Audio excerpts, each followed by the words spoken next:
Black Red Zombies. Yeah, Black Red Zombies is was gaining in ascendancy in the last few weeks, but we haven't really seen it do that well this weekend. This is the much more aggressive version of the deck. It has Falcon Wrath Aristocrat, Phyrexian Metamorph, Geralf's Messenger, Blood Artist, Fume Spitter, Grave Crawler, and Diagraph Ghoul as the creatures. It's a lot like the deck that Smitty made for he originally came out with as part of his design on Star City Games when he posted that article, and everybody laughed. Zombies, that can't possibly be something to be played. And lo and behold, at the largest event for this, Zombies is here and finally on the television, because as we saw, it wasn't in the top 20 decks. So obviously Nick has made a heck of a run here to shoot up the tables here to get to where he needs to be, and in this crucial round. Yeah, so I mean, in the last few weeks, Zombies has kind of like started to ascend a little bit. This version goes with the Brimstone Volleys over the Flames of the Firebrand that was played last weekend. Bonfire of the Damned, like a fantastic card. Generally, against Solar Flare, not so good because they have fewer creatures that lose to it. What he does have is 2 Pillar of Flames, which actually generally don't make the main deck of Black Red Zombies. Well, and as you know, Joe's deck has it's the typical Solar Flare build with Blade Splicer, Snapcaster Mage, and Restoration Angels. He's got 1 Sun Titan, but he's got the card that really seems to be, I'm going to be happy that's going to be leaving, his Phantasmal Image. That's just a personal standpoint. Yeah, so usually these Solar Flare decks play more than 1 Sun Titan, but this one only has 1. Okay, first turn Diagraph Ghoul. We have Dark Slick Shores. So one of the interesting things that Joe's deck actually has is it has 4 Lingering Souls, which is not that unusual, but what he does have is 2 Intangible Virtue. So he actually, for his Lingering Souls, and I guess his Blade Splicer tokens, he has 2 Crusade effects. Now this is not something you generally see in these kind of control decks. What it does allow him to do is to basically mount a defense without leaving creatures to block, because they have vigilance. Well, as we can see here, we had Dismember on his first Diagraph Ghoul, came back with Gravecrawler and another Diagraph Ghoul. He played land, Thought Scour, got another land. So, I thought it seemed a little early to play the Dismember, but obviously he knows the threat that Zombies brings and swings in for 4, takes him down to 12. Cavern. Oh wow, that's it. It was a huge, really quick game. Nick basically used up all his mana every turn. Joe really didn't have the hand to defend against that, so we're basically out of game 1, straight into game 2. All right, what do you think he's going to side in? He's got some options there. Oh, absolutely. So the cards that are almost definitely coming in are Oblivion Ring, Day of Judgment, probably Celestial Purge, and Sever the Bloodline. He does have an option of bringing in Mental Misstep.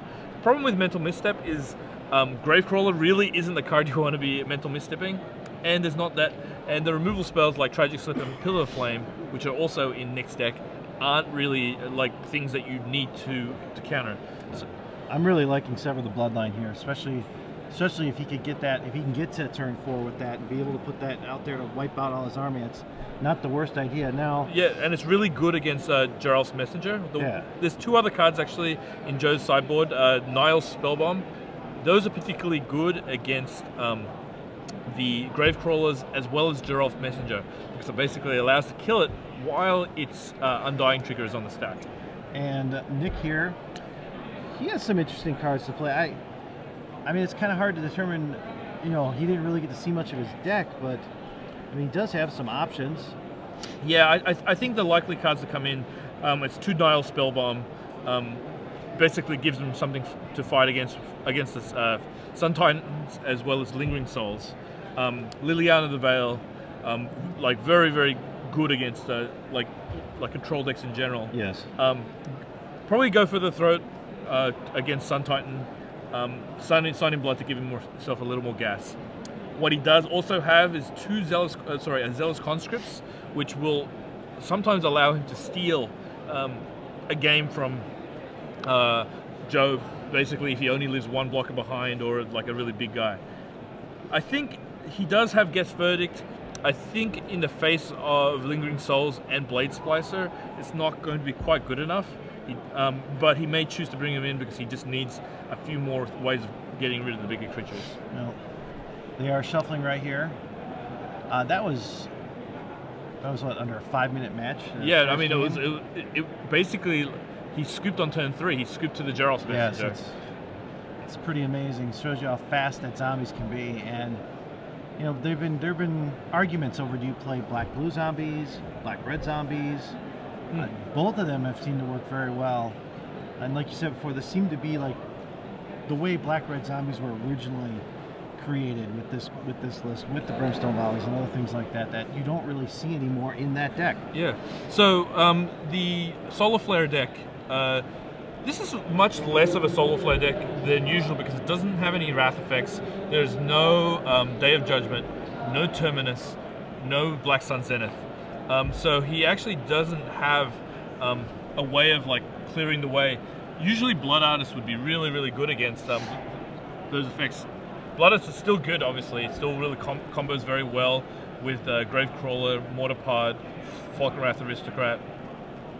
But without the sweepers, it basically has to kind of go 1 for 1. Yeah, it's interesting because everyone who's been running the Solar Flare deck, like you said before, been running at least 3 Day of Judgments in their deck. Yeah, Day of Judgment's just like still a very powerful card. There's still like Nyapod, red-green aggro. Zombies, though, to be perfectly honest, it's worse against zombies than against most decks because Messenger, Gravecrawler, Blood Artist, like all are good against Day of Judgment. That being said, it's still like sometimes you do need to like give yourself a little bit of time, even if they get to recover. They'll still kind of like, you know, be behind some amount of creatures. Well, let's get here. They're shuffling up, offering cuts here. About ready to begin Game 2. We are live at the SCG Invitational in Atlanta, Georgia. I'm Robert Martin, joined in the booth by the Ben Sec, and we are seeing Game 2 of Joe Bernal Solar Flare against Nick Casade's Black-Red Zombies.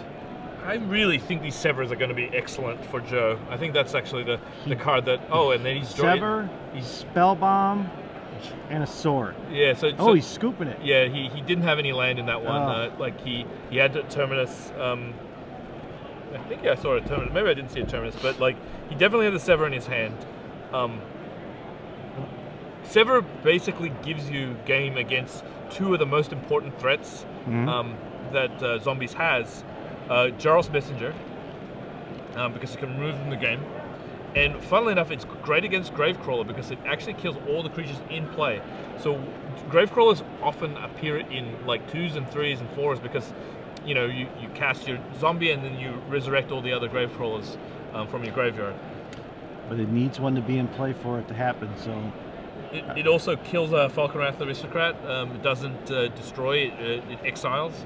So it's just very, very good against the creature suite of Black-Red Zombies. Well, this has got to be a tremendous advantage for Nick here to be on the draw with Joe going down to 6. Cannot be helping Joe's cause at all. Let's see if he gets a better hand here to start with to continue on here. Nick has kept his 7. Yes. Just indicating very, very kind of good, at least reasonable hand. Black-Red Zombies definitely preys upon some of the control decks. Well, as you can see in the background again, Cedric Phillips, who's been all over coverage this weekend from his tremendous play this weekend. Yeah, no, he's playing red-green aggro, a deck that's doing very well this weekend. All right. Okay, Joe is going to keep. He looks like he's. Well, it doesn't look like there's a lot of land in his hand. No, he's always mulliganing. Yeah, it looks like he only had an isolated chapel as his land. This is not going so well. Well, if you're Nick right now, you've got to be inside thrilled with this way, but you know, on the outside, when you play, you really want your opponent to be able to at least typically have to be able to play a good game against you. I mean, winning is winning, but Yeah. you know, going down to 5, Solar Flare, which is a deck that does require a lot of mana to do a lot of things. Yeah, so Nick is actually somewhat of a local. I mean, he's from Georgia. He's from Fayetteville. He does consider Standard his jam.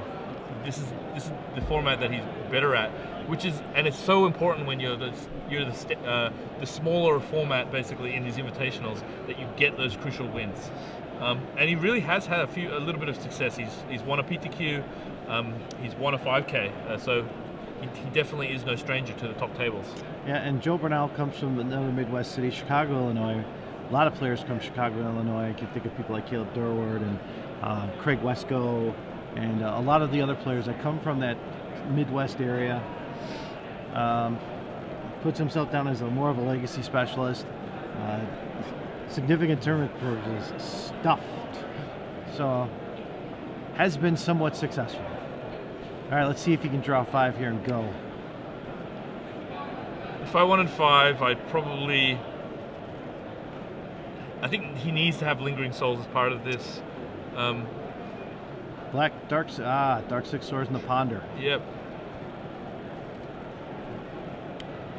Probably needs to draw the 1 Successful Purge and a Snapcaster probably as well. Like, I'm trying to kind of consider what is the best set of cards that give you the best way of getting out of a mulligan. He does have a Snapcaster as far as I can tell. Oh no, he has it as part of his Ponder. I think he might keep it. Nick looks like he has 2 of his 3 Aristocrats in his hand. Aristocrats, very, very powerful, just comes especially because of the haste and its interaction with Blood Artist and Geralf's Messenger. He's making a decision here whether he wants to keep or he wants to shuffle it in. He's going to keep it. Pass his turn. Diagraph Ghoul.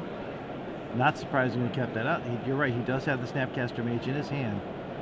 Plays Isolated Chapel tapped. Okay, swings in for 2. Looks like he has another Swamp there. Sign in Blood potentially. No, another Diagraph Ghoul. If he does draw a Sever, which I was just about to say, if he draws a Sever, he's like he can actually kill both ghouls if he wants to. Snapcaster Mage to block and chump 1. Just trying to buy himself some time. Go for the throw on a nice play. Okay, so looks like Nick is also short on land. Joe really needed that land. He now has 2 Blade Splices in his hand. Down to 10. Sign in Blood. Hoping to draw a land here. Cavern of Souls. Yeah, Cavern of Souls is going to be good here. Let's see what he might name Vampire actually in his because he actually has Blood Artist and he has Falkenrath Aristocrat. Okay, another turn, another non-tapped land. That's crucial. That's pretty unfortunate. I think. He does name Zombie because he's going to play the Growl's Messenger from his hand, hit him for another 2. This is I can't imagine. And he's got Blood Art. Joe just packs it up. Wow. Like he just basically didn't ever draw the land. Mulligan to 5. Just couldn't come back from that. Nick's deck was very, very brutal. Doesn't really allow